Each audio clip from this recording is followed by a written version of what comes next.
이 시간 박수 치면서 또 율동 따라하면서 찬양했으면 좋겠는데요. 신나게 찬양을 나아갑시다.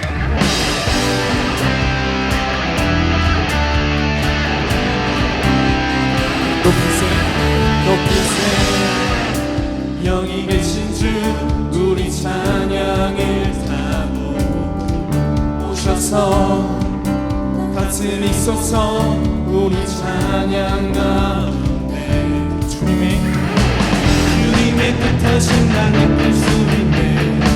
찬양 중에 주님 역사하시네.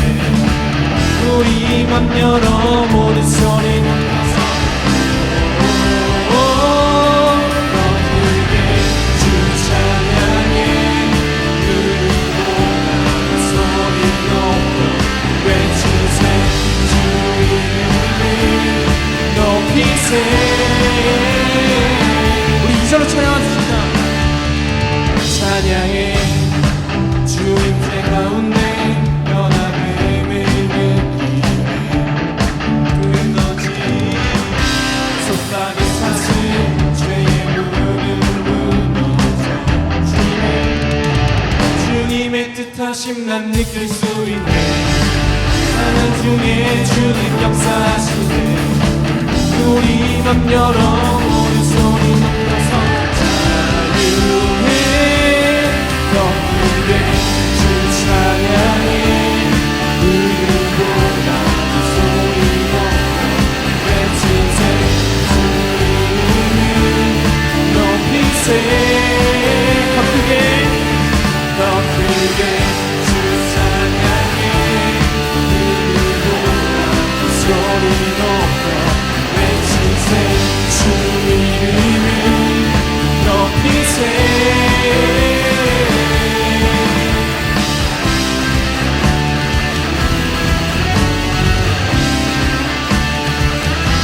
우리 찬양 드릴 때에 성령의 빛 내리시네. 우리 찬양 드릴 때에 성령의 빛 내리시네. 아멘. 큰 소리로 주 찬양해. 영광의 왕 오시네. 우리 찬양을 타고 우리 더 크게 주님 찬양을 나갑시다. 더 크게 주 찬양해. 누구보다도 소리 높여 외치세. 주 이름을 높이세. 더 크게 주 찬양해. 누구보다도 소리 높여 외치세. 주 이름을 높이세. 우리 마지막 다시 한번 찬양합시다. 더 크게 주 찬양해. 누구보다도 소리 높여 외치세. 주 이름을 높이세. 우리 주님의 영광을 박수 높이 드립시다. 아멘.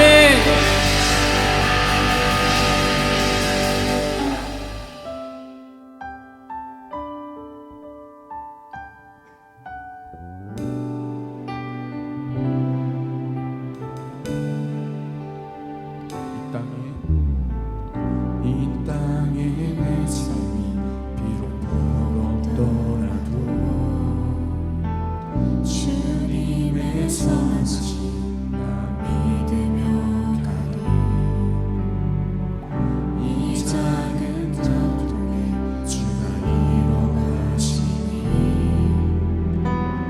감사로 살자 나 살기 원하네. 내 삶의 시간 속에 주 일하시네. 내 모든 여정 속에 함께 하시네. 크고도 크신 주의 영광이 나 보리라. 위대한 위대하신 주 나는 주님께 속한 자 되어 주의 나라 위에 진심으로 살리라 주의 마음에 강한 자 되어 맡기신 소명 이루리.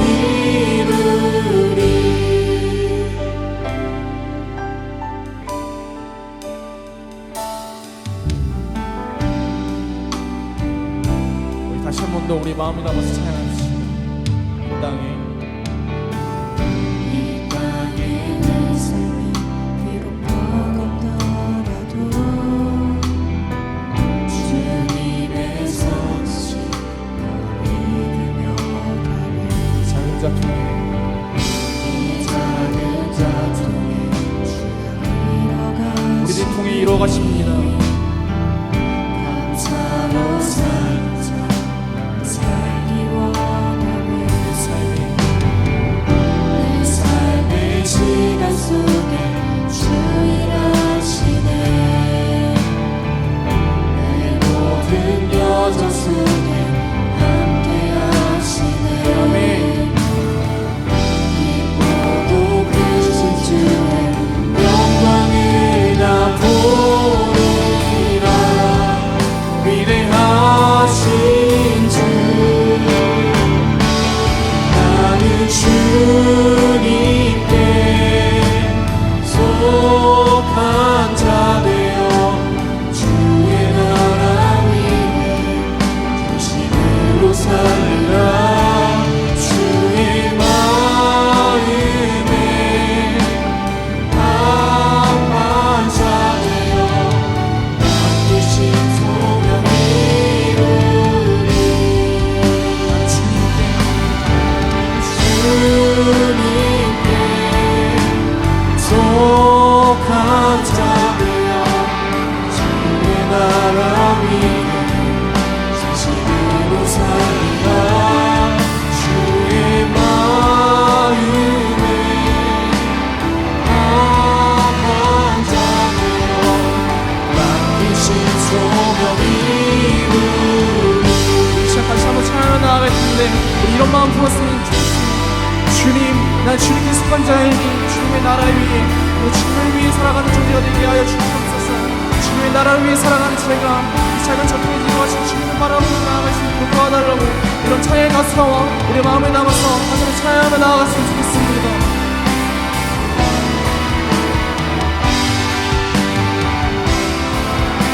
다시 한번 더 우리 마음에 담아서 찬양합시다. 나는 주님께 나는 주님께 속한 자 되어 주의 나라 위에 진심으로 살리라.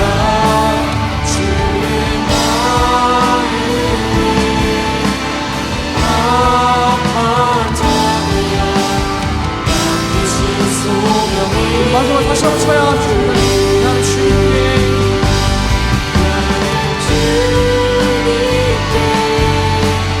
속한 자 되어 주의 나라 위에 진심으로 살리라. 주의 마음에 강한 자 되어 맡기신 소명 이루리. 이 시간 손을 올리고 찬양해 기도했으면 좋겠습니다. 우리 지난주 말씀을 통해서 여러분 우리는 이곳에 모인 우리 예수님의 이름 안에 모인 우리들은 모두 예수님의 것으로 부르심을 받은 교회 에클레시아라고 했습니다. 우리 함께 볼까요? 에클레시아. 이 하나님의 부르심을 받은 공동체라는 의미를 갖고 있어요. 우리 주님의 부르심을 받아서 우리 한 몸을 이루고 예수님이 우리의 머리가 되시고 우리는 그 교회의 손과 발이 되어 우리 한 몸, 한 유기체처럼 나아가는 우리 믿음의 공동체가 교회라고 했습니다. 여러분 우리가 이 교회 공동체 안에서 함께 고백하고 주님, 우리 주님이시다 우리 고백하는 우리 예수님, 그분은 어떤 분이실까요? 사실 우리가 읽고 있는 이 성경, 또 우리가 늘 말씀을 통해서 나누고 있는 이 성경 말씀들, 구약과 또 신약 모든 내용들이 사실은 이 예수님은 누구신가에 관해서 다루고 증언하고 있는 책이라고 할 수도 있어요. 예수님은 누구이신가? 창세기 1장과 또 요한복음 1장에 보면 그분은 하나님과 함께 세상을, 성부 하나님과 함께 세상을 창조하셨던 분이시고, 말씀 로고스로서 그분과 함께, 또 그분이 하나님이시다. 우리 요한복음 1장 말씀에 기록되어 있는 내용, 또 오늘 읽은 로마서 말씀에는 그 말씀이, 그 로고스가 육신을 입고 이 땅에 오시는 성육신, 그분이 하나님의 아들이라고 그분에 대해서 설명하고 있습니다. 성경 곳곳에 예수님은 누구이신가? 그분은 하나님의 아들이십니다. 그분은 또한 우리 가운데 사람의 몸을 입고 오셨지만 분명 우리의 구세주가 되시는 하나님이시다라는 동일한 고백을 하고 있어요.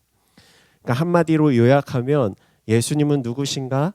신이 인간의 형상으로 이 땅에 오신 분이다라는 것입니다. 그래서 사실 우리가 예수님을 예배하고 또 찬양하고 또 예수 그리스도를 통해서 하나님 앞에 나아가는 것, 아버지 되신 우리 성부 하나님 앞에 나아갈 수 있는 것, 그것이 바로 지금 우리가 함께 교회라는 이름으로 모여서 예배하고 있는 이유이고 또 본질이겠죠. 그분이 우리의 예배의 대상이시며 예수 그리스도가 우리의 예배의 또한 목적이라는 것을 우리는 날마다 기억해야만 합니다. 예수 그리스도가 만약 신이 아니라면, 그냥 신적 존재가 아니라 또한 우리를 구원할 능력이 없으신 분이다라고 가정한다면 우리가 지금 이렇게 모여서 그분 앞에 예배하고 찬송할 이유가 없는 무의미한 일이 돼버리는 것이죠. 여러분, 예수님을 신적 존재로서 믿지 못하는 사람들은요, 예수 그리스도에 대해서 어떻게 생각하고 설명할까? 그분이 2000여 년 전에 이 땅에 오셨다는 사실은 부정할 수 없습니다. 역사에 기록되어 있기 때문에 부인하지 않아요.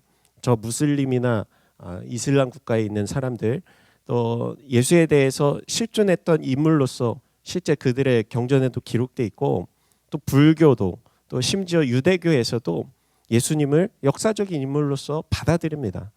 그러나 이들은 예수가 사람 중에 하나였을 뿐이지 어떤 성인 중에 한 사람, 그가 그리스도, 그가 메시아라고 하는 사실은 그러나 믿지 않는다는 거예요.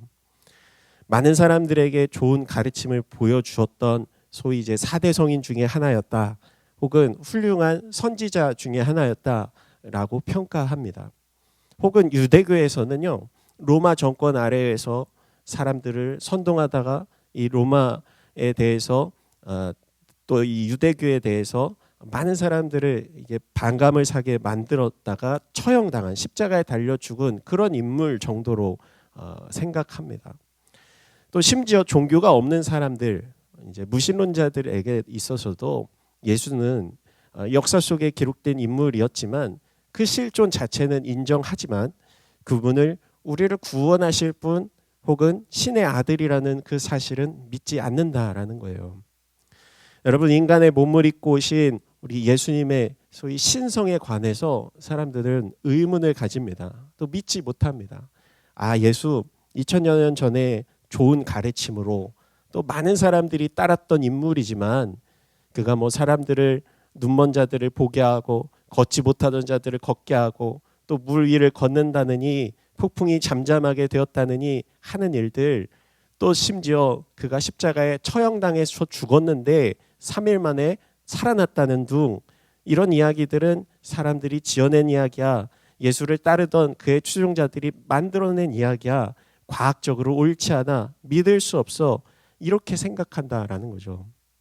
여기도 혹시 그런 친구들 있을지 모르겠어요. 성경에 쓰여지긴 했는데 그냥 2000년 전에 오셨던 분, 나랑은 뭐 별 상관없으신 분 정도로 받아들이고, 혹은 그분의 좋은 가르침을 그저 받아들이고 나도 그걸 실천하면서 어떤 나의 영적인 것이 아니라 인본적인 관점에서 예수를 닮아가자, 그 정도로 예수님을 믿고 따르는 사람들도 세상 가운데 있다라는 것입니다. 교회는 뭐 그냥 매주 나오던 자리니까, 친구들, 나랑 친한 아이들 나오니까, 혹은 가족들이 나오니까 믿음이 없이 별 생각 없이 고민 없이 다니는 사람들도 사실 우리 주변에 많이 찾아볼 수 있어요. 여러분, 그러나 성경은요, 특별히 오늘 읽은 이 로마서 말씀에서 로마서를 기록한 게 사도 바울이거든요. 이 사도 바울은 예수 그리스도가 하나님의 아들이시다. 또한 그분은 완전한 하나님, 완전한 신이시다. 또한 동시에 그분은 인간의 몸을 입고 오신 완전한 사람이다라고 증언합니다. 그러니까 완전한 하나님이시고 동시에 완전한 사람이다. 이 로마서 말씀은 이 바울이 정리한 복음에 대해서 교리에 관해서 우리가 어떻게 하면 구원을 받을 수 있는가, 어떻게 하면 하나님 기뻐하시는 길을 걸어갈 수 있는가에 관해서 잘 정리된 책이라고 할 수 있어요. 이 로마에 있는 성도들에게 보낸 편지인데 여러분, 예를 들면 수학을 공부할 때 막 정리되지 않은 내용들을 수학의 정석이라는 책처럼 잘 정리된 그런 내용과 같다고 볼 수 있습니다. 예수님께서 하셨던 일들이 어떤 것인가, 그것이 궁금하면 마태, 마가, 누가, 요한복음 이 복음서를 읽으시고 또 그것을 바탕으로 우리가 어떻게 하면 예수님의 복음을 통해서 구원을 받을 수 있을까, 그런 것들이 궁금하다면 이 로마서의 말씀이 예수님의 복음을 잘 정리해 두었다라고 할 수 있습니다. 오늘 로마서의 이 첫 말씀들을 우리가 함께 읽으면서요, 이 성경이 말하는 예수님은 어떤 분이신가, 우리 로마서 1장 1절 말씀 같이 읽겠습니다. 그리스도 예수의 종 바울은 사도로 부르심을 받아 하나님의 복음을 위해 따로 세움을 받았습니다. 이 바울이 서두에 자기소개를 하고 있는 장면인데요, 바울은 분명한 정체성이 있어요. 내가 예수 그리스도의 종이다. 그리고 내가 이 일을 하는 것은 하나님의 복음을 위해서, 예수 그리스도가 우리를 위해서 생명 내어주시고 십자가에 달려 죽으시고 우리를 위해서 행하신 그 일들, 우리 가운데 베풀어 주신 그 복음의 은혜를 증거하고 전파하는 그 일을 내가 하고 있다. 그 일을 위해서 하나님께서 나를 세워주셨다라고 이야기하고 있는데요. 여러분, 이 성경에 대해서 잘 정리하고 이 복음에 관한 이야기들을 바울이 말하고자 한다라는 것입니다. 우리 아까 완전한 신, 완전한 사람이라는 것을 얘기했는데 바울이 이야기하고 있는 거예요. 그분은 완전한 하나님이시고 또 그분은 완전한 사람으로 이 땅에 오셨다. 이 땅에 오신 예수 그리스도에 관해 많은 논쟁들이 있었어요. 이제 초대교회 같은 경우 어떤 신학자들이 예수님이 만약에 이제 하나님의 아들이시라면 그분은 몇 퍼센트는 신이고 몇 퍼센트는 인간인가, 이런 궁금증. 여러분 어떻게 생각하세요? 예수님이 하나님의 아들이면 몇 퍼센트는 신이고 몇 퍼센트는 인간일까? 반은 50%는 신이고 50%는 인간인가? 사실 우리의 이해의 영역에서는 그렇게 생각할 수도 있습니다. 인간의 상상과 또 유한한 이해의 영역 속에서는 그런 관점으로밖에 사실 해석이 안 되거든요. 그래서 많은 이 신화에 등장하는, 이제 예를 들면 그리스 로마 신화, 이런 것들에서 사람들이 만들어낸 그런 신들의 이야기들을 보면 반신, 데미갓, 반신, 반인 이런 소재들이 많이 사용되잖아요. 그리스 로마 신화를 다루는 영화나 드라마 속에서도 하프블러드 이런 이야기들을 하면서 우리가 잘 알고 있는 헤라클레스, 디오니소스, 아킬레우스, 테세우스 이런 존재들, 반은 신이고 그러나 신보다는 조금 모자란, 그러나 인간보다는 뛰어난 그런 영웅적인 존재들로서 묘사가 됩니다. 예수님도 과연 이런 반은 신이고 반은 인간인 존재일까라는 궁금증들이 이 초대교회에 많이 있었어요. 왜냐하면 이런 그리스 로마 신화의 문화 속에 이들 또한 있었기 때문에 비슷한 관점으로 예수님에 대해서 이해할 수밖에 없었던 것이죠. 예수님께서 이 땅에 오셨을 때 로마 문명이 지배하고 있었던 시기였기 때문에 이방 사람들에게 복음이 전해질 때 이 사람들은 예수님이 어떤 존재인가, 신에 대한 이런 관념들이 불분명했어요. 그래서 바울은 이 로마에 있는 성도들에게 예수는 반은 신이고 반은 인간, 그런 하프블러드 혹은 데미갓 이런 존재가 아니라 그분은 완전한 신이시고 또한 동시에 완전한 인간으로, 사람으로 이 땅에 오신 분이시다라고 이들 가운데 이야기하고 있는 것입니다. 우리 하나님께서 이 땅에 인간의 몸을 입고 오신 그 모습이 바로 예수 그리스도라고 했는데 그분은 완전한 사람의 모습으로 이 땅에 오셨습니다. 우리 2절과 3절 말씀 같이 읽어보겠습니다. 그 복음은 하나님께서 예언자들을 통해 성경에 미리 약속하신 것으로 하나님의 아들에 관한 것입니다. 그분은 육신으로는 다윗의 후손으로 나셨고, 여러분 이 다윗의 후손으로 오셨다라는 것은 실제 다윗의 가문에서 태어난 사람이다라는 의미예요. 사실 우리가 예수님의 족보, 그분의 조상이 다윗이건 혹은 뭐 사울이건 그분이 우리를 구원하신다라는 그런 조건이라면 그분이 뭐 다윗의 후손이건 뭐 사무엘의 후손이건 누구의 후손이건 무슨 상관이 있을까라고 생각할 수 있지만 그분이 굳이 메시아가 인간의 몸을 입고 오지 않으셔도 그분이 우리를 구원하시기만 하면 되는 것 아닌가라는 그런 생각을 할 수 있어요. 신이 그냥 신의 모습으로 오셔서 우리를 구원해 주시면 되는 것 아닌가? 얼핏 생각하면 다윗의 후손으로 예수님이 오셨다는 그 사실이 크게 중요하지 않다라고 우리가 여길 수 있지만 사실 이것은 굉장히 중요한 언약의 관점, 약속의 문제입니다. 그러니까 하나님께서 다윗과 하셨던 그 약속의 내용을 보면요. 사무엘하 7장 말씀에 이런 말씀이 있는데 내 집과 내 나라가 내 앞에서 영원히 계속될 것이며 내 보좌가 영원히 서 있을 것이다. 그러니까 다윗의 후손을 통해서 이 왕조가 하나님의 그 나라가 영원히 서게 될 것이다 약속하시는데 또 에스겔서 37장의 말씀에 보면 다윗이 죽고 난 뒤의 이야기거든요.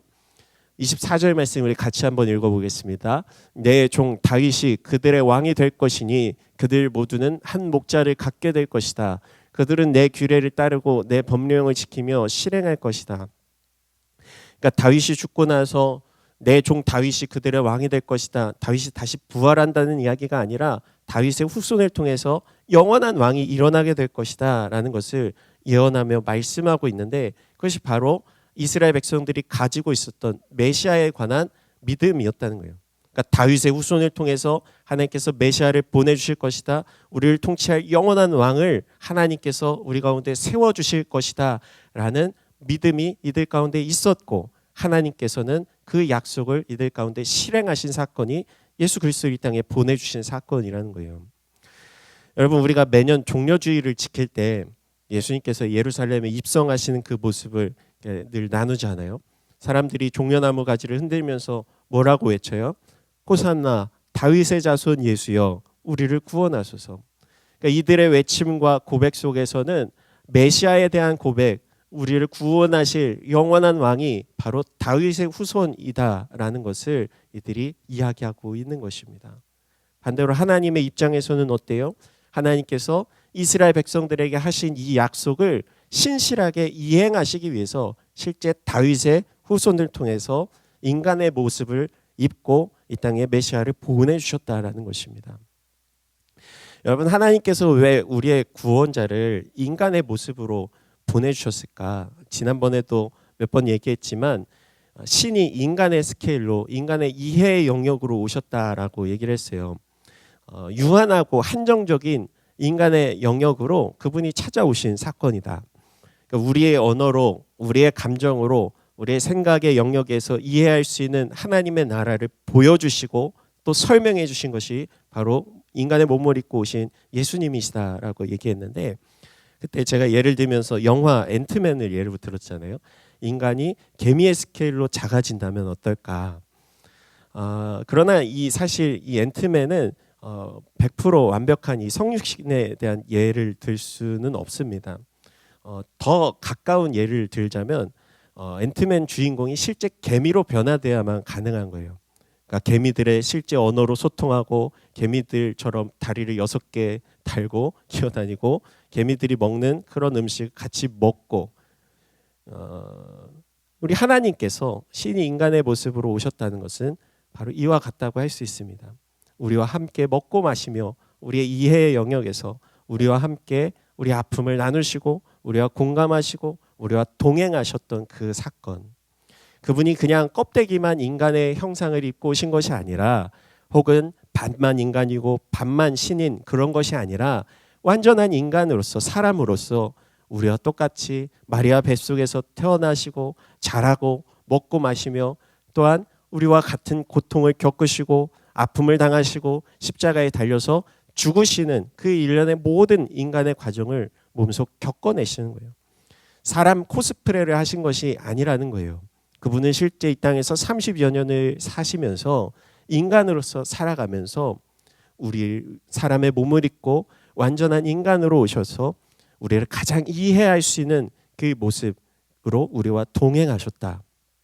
그저 사람을 창조하고 방관하는 그런 신, 우리를 관람하고 구경하는 그런 신이 아니라 실제 우리 가운데 찾아오셔서 우리와 함께 걸으시고 우리와 함께 이 땅에서 숨 쉬시고 우리와 함께 동행해 주셨던 분, 우리의 마음과 우리의 생각과 우리의 고통과 아픔을 모두 다 아시는 분, 혹은 우리보다 더 잘 아시는 분으로서 우리는 받아들이고 있는 거예요. 마태복음에 보면 예수님께서 모든 도시와 마을을 두루 다니시면서 그분이 하셨던 일이 기록되어 있습니다. 우리 같이 한번 읽어볼까요? 예수께서 모든 도시와 마을을 두루 다니시며 회당에서 가르치시고 하늘나라 복음을 전파하시며 모든 질병과 아픔을 고쳐주셨습니다. 그분은 우리의 아픔을 그저 방관하고 내버려 두시는 것이 아니라 지극히 낮은 곳에 지극히 작은 자들에게 직접 찾아가 주셔서 그들을 고쳐주시고 그들의 아픔, 그들의 슬픔을 경청하고 만져주시고 회복시켜 주셨던 그 일들을 수없이 행하셨습니다. 또한 성경은 그분이 우리를 위해서 고통당하셨다고 기록해요. 이사야 53장 4절 말씀 같이 읽겠습니다. 그러나 사실 그가 짊어진 병은 우리의 병이었고 그가 짊어진 아픔은 우리의 아픔이었다. 그런데도 우리는 그가 맞을 짓을 해서 하나님께서 그를 때리시고 고난을 주신다고 생각했다. 그분께서 십자가에 달려 죽으신 그 사건이 사실은 우리의 죄악으로 인한 아픔이었고 그분이 맞고 그분이 채찍으로 맞고 고통당하셨던 것이 결국 우리의 고통을 대신한 일이었다라는 거예요. 그리고 2000년이 지난 지금도 여전히 그분은 우리의 아픔을 아시고 이해하시고 또한 우리가 회복되기를 원하고 바라시는 분이십니다. 그래서 여러분 우리가 그분 앞에 우리의 필요를 구하며 그분의 십자가를 붙들고 그 앞에 나아갈 때 그분은 우리의 필요와 기도와 간구에 응답해 주시고 우리가 한없는 사랑을 베푸시는 분으로서 지금 이 시간에도 우리와 함께 하신다는 우리의 믿음의 고백이 있는 거예요. 여러분 우리는 때로 예수님께서 저 멀리 계신 분 혹은 우리의 삶과 우리의 마음과 우리의 고통과는 상관없는 분처럼 여길 때가 있어요. 이 땅에 많은 전쟁과 아픔과 슬픔의 소식들이 다가오는데 하나님께서는 과연 무엇을 하고 계신가 우리는 의문을 가질 때가 있어요.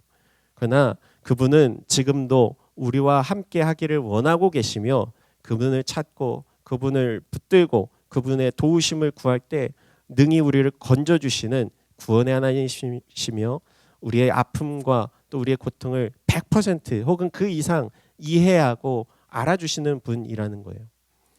그분은 우리 가운데 완전한 사람으로 오셨고 또한 동시에 완전한 하나님이셨습니다. 로마서 1장 4절 말씀 같이 읽겠습니다. 성결의 영으로는 죽은 자들 가운데서 부활의 능력 있는 하나님의 아들로 인정되셨으니 바로 우리 주 예수 그리스도이십니다. 예수님께서 인간의 몸을 입고 오셨지만 그분은 태초부터 계셨던 하나님이라고 했어요. 요한복음 1장 1절에 그 말씀이 하나님과 함께 계셨고 그 말씀이 하나님이시다. 또 죽음을 이기시고 부활하신 주님은 우리의 영혼도 능히 건져주실 능력의 하나님이시라고 우리는 고백합니다. 요한복음 11장 25절 6절에 예수님께서 마르다에게 하신 말씀이에요. 나는 부활이요 생명이니 나를 믿는 사람은 죽어도 살겠고 살아서 나를 믿는 사람은 영원히 죽지 않을 것이다. 네가 이것을 믿느냐? 예수님께서 이 땅에 완전한 사람으로 오셨지만 그분의 능력은 신적인 능력과 권세와 권위를 가지고 계셨습니다.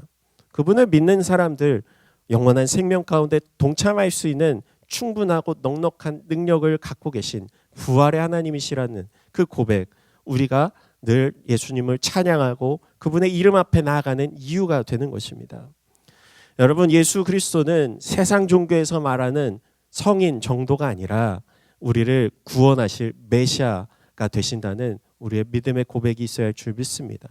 거룩한 삶의 모본을 보여주신 것, 그것은 맞지만 그걸 넘어서서 우리 가운데 영원한 생명의 권세를 주신 분, 또한 우리를 구원하실 분, 그것이 바로 우리가 믿는 예수 그리스도라는 거예요. 그리고 예수님은 그런 능력과 권세를 가지신 그 주님은 지금 우리를 불러주시는 분이십니다. 우리 5절에서 7절 말씀 같이 읽겠습니다. 우리가 예수 그리스도를 통해 은혜와 사도직을 받았으니 이는 그분의 이름을 위해 모든 이방 사람들이 믿고 순종하도록 하기 위해서입니다. 여러분 역시 그들 가운데 부르심을 받아 예수 그리스도께 속한 사람들이 됐습니다. 하나님의 사랑을 받고 성도로 부르심을 받은 로마에 있는 모든 사람에게 하나님 우리 아버지와 주 예수 그리스도로부터 은혜와 평강이 있기를 빕니다. 사도 바울이 5절에 고백하는 거예요. 우리가 사도 바울이 예수 그리스도를 통해서 은혜와 사도직을 받았다. 그것은 왜 모든 이방 사람들이 참 신이시고 참 사람이신 그분을 믿고 순종하도록 하기 위해서다. 그리고 6절 말씀에 우리를 향한 그 부르심에 대해 설명하는 거예요. 여러분 역시 여기 앉아 있는 우리들 역시 그리스도께 속한 사람들로 부르심을 받았다. 우리 아까 얘기한 것처럼 이 에클레시아 교회라는 공동체는 주님의 부르심을 받은 사람들의 모임이라고 했어요. 바울이 자신을 하나님의 복음을 위해서 부르심을 받은 자라고 고백하고 있는 것처럼 우리도 동일하게 하나님의 복음을 위해 예수 그리스도의 것으로 부르심을 받은 교회, 에클레시아라는 것을 여러분 늘 기억하며 나아가기를 원합니다. 그분이 우리의 삶과 동떨어져 멀리 계셔서 우리를 방관하시는 분이 아니시라 지금도 우리와 함께 하시는 분, 이 교회의 머리가 되어주셔서 우리를 다스리시고 우리를 인도하시고 또한 우리의 아픔 가운데 고치시고 회복하시는 능력의 하나님이 되신다는 우리의 믿음의 고백으로 날마다 주님 앞에 나아가며 또한 세상 가운데 그분이 하나님이십니다. 그분이 우리의 구원자가 되십니다. 그분이 우리를 영원한 생명 가운데로 인도해 주실 분이 되신다라는 그 사실을 선포하고 선언하며 나아가는 여러분의 믿음이 되기를 소망합니다. 여러분 말씀 마치려고 하는데요. 내가 믿고 섬기는 예수님, 우리가 고백하는 이 예수 그리스도는 우리를 가장 잘 아시는 분이십니다. 인간의 몸을 입고 오셔서 우리의 고통, 우리가 겪은 것보다 훨씬 더 큰 고통을 우리를 대신해서 겪으신 분이세요. 또한 양과 같은 우리를 가장 많이 사랑해 주시며 지금도 선한 목자가 되어 주셔서 우리를 인도해 주시는 분이십니다. 여러분 우리를 위해서 십자가에 달리시며 완전한 사랑 보여주신 그 예수님, 그리고 지금 이 시간에도 우리를 부르시는 그 주님의 음성에 우리 믿음으로 순종하며 나아가는 우리 드림교회 공동체가 되기를 우리 예수님의 이름으로 축복하고 소망합니다.